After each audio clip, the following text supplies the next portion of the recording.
Vamos agora à entrevista do dia com Maria Lídia Flandoli. Palavras do Papa Francisco proferidas com firmeza e um denso carisma ultrapassaram a fronteira do discurso religioso num claro apelo à ação para a conquista do bem comum. Nós vamos hoje conversar com o teólogo Matias Grenzer, que é professor da Faculdade de Teologia da PUC de São Paulo. Professor, obrigado por estar conosco.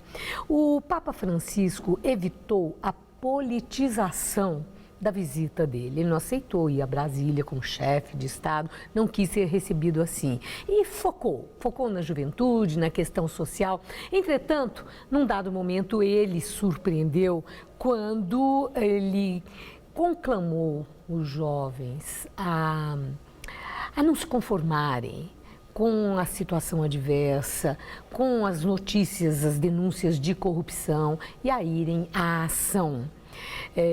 Como é que o senhor vê essa sinalização do Papa? Bom, eu creio que a fé cristã sempre traz consigo as suas dimensões sociais, as suas dimensões políticas.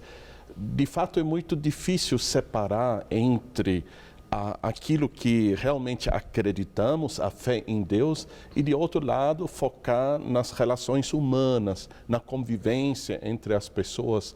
Então, as coisas se encontram ligadas uma à outra, portanto, não podemos falar de um lado da religião e de outro lado da sociedade, das famílias, do mundo do trabalho. As coisas se entrelaçam.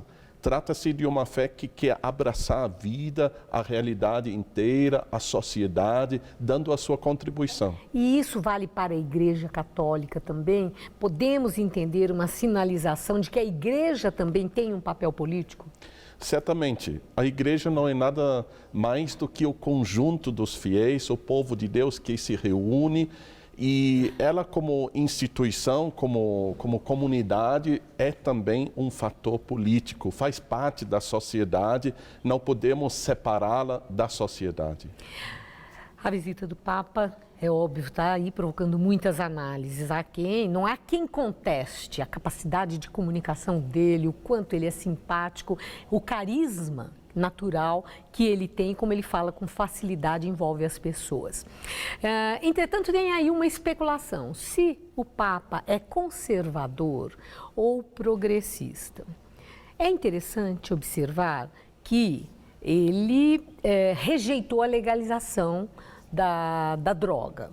Entretanto, ele não tocou na legalização do aborto, ele não tocou na questão do casamento gay, da adoção de crianças por pessoas do mesmo sexo, mesmo na questão da feminização da Igreja Católica, que é vista como muito masculina, que são questões delicadas, digamos.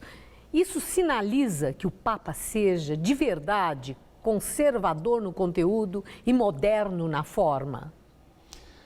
Talvez possa ser dito desta forma, mas de outro lado, a gente tem que olhar para esta igreja como para a história do cristianismo. Esta religião traz consigo verdades. E estas verdades não podem ser simplesmente negociadas de acordo com a moda ou com o tempo em que vivemos. São verdades refletidas... Dogmas, quase. Dogmas também, sim, fazem parte destas verdades. Mas existem determinadas convicções que são o fruto da fé no próprio Jesus de Nazaré. Por exemplo, um cristão sempre vai defender a vida, jamais vai defender a morte ou querer permitir a morte de alguém, sobretudo a morte do inocente. Então, tem coisas que realmente são inegociáveis. No caso, por exemplo, do aborto, não tem como negociar a vida de uma criança ainda não nascida, absolutamente indefensável. Não, quer dizer, não tem como se defender. Então, os adultos têm que defender esta vida. Sim. Agora, foi intrigante um pedido que o Papa fez quando ele, na primeira missa, terminou e ele disse: rezem por mim, eu preciso. Que recado foi esse? O que ele quis dizer quando ele pediu oração? Bom, qualquer cristão imagina que ele não se garante a si só. mas que sempre dependemos, digamos, da força da vida que nos é oferecido como um presente por parte de Deus.